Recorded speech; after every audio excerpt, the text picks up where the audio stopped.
டெல்லி நோக்கி முற்றுகை போராட்டத்தில் ஈடுபட்டுள்ள விவசாயிகளின் போராட்டத்தை பிரதமர் மோடி புரிந்து கொள்வார் என்று தாம் நம்புவதாக காங்கிரஸ் தலைவர் மல்லிகார்ஜுன கார்கே தெரிவித்துள்ளார்.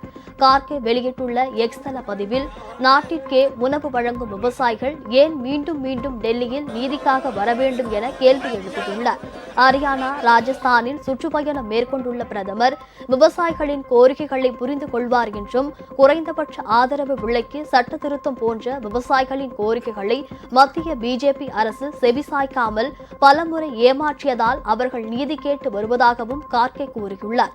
விவசாயிகளின் குரல் எழுப்பும் உரிமைகளை பறிக்க வேண்டாம் என்றும் கேட்டுக் கொண்டுள்ள அவர், பிரதமரும் மற்றும் மத்திய வேளாண் அமைச்சரும் விவசாயிகளுக்கு ஆதரவாக இருக்கிறோம் என்றும், எத்தனை முறை கூறினாலும் தங்களின் தீவிர எதிர்ப்பாளர் பிரதமர்தான் என்பதை விவசாயிகள் புரிந்து கொண்டிருப்பதாக அதில் தெரிவித்துள்ளார்.